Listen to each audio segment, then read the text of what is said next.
The evening has come, and the stars are shining in the sky. That means it's time to hear a bedtime story. The Three Little Pigs.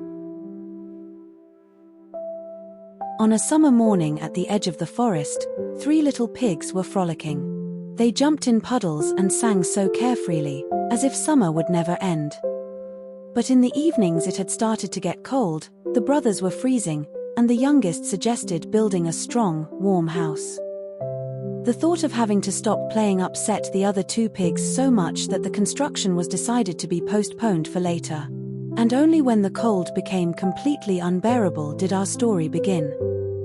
The eldest pig was in such a hurry to get back to playing that he built not a house, but a small hut made of straw. I want to build a house to have fun inside. To dance, to jump, to play, and not worry about anything. The middle pig at first also wanted to build a house from straw, but was afraid he would freeze in winter and constructed a hut from strong branches. Seeing that the eldest pig's house was ready and he was already jumping in the sunshine, he hurried and simply threw leaves and moss on top, and sang. Summer has come to an end, but it doesn't suit me to be sad. I'll be able to sleep here in winter, and now I want to play. The youngest pig was the most responsible. With the cold approaching, he had no time for games. And he wanted to build a house that was strong, beautiful, and definitely with a warm stove. The work was in full swing.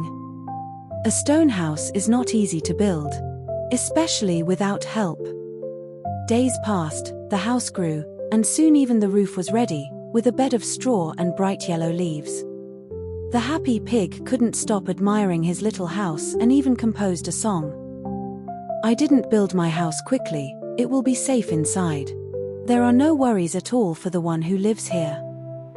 No sooner had the first snowflake touched the ground than a gloomy wolf appeared on the edge of the forest, grey from cold and dampness. He hadn't eaten anything for several days and was therefore terribly angry. Seeing three little houses at the edge of the forest, he smirked and thought, "Oh, these little, foolish pigs. Your pitiful huts won't help you." And with these words, the wolf ran to the first small straw hut and without thinking long, roared in such a loud and terrible voice that several straws instantly flew off the house. "Little pig, open the door right now." The emboldened pig didn't even think of opening it. Then the wolf became furious and began blowing at the hut with all his might, and it immediately scattered in all directions.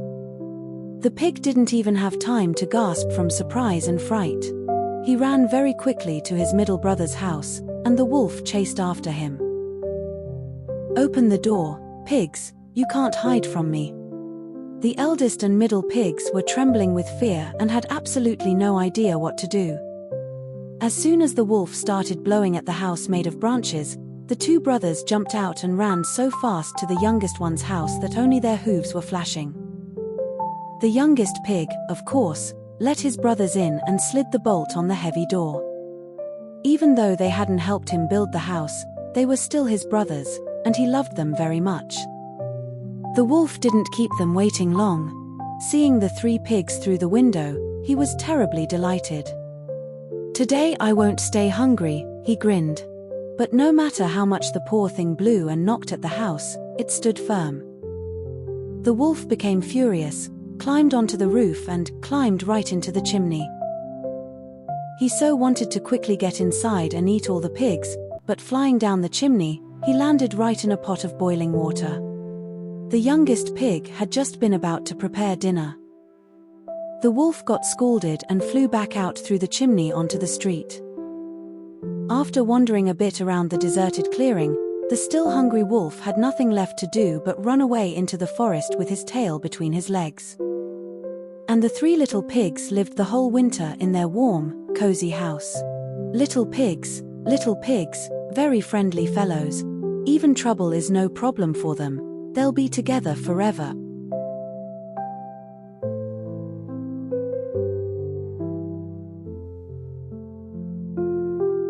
And that's the end of our story. Sleep tight, may your night be peaceful, and your dreams bright and full of happiness.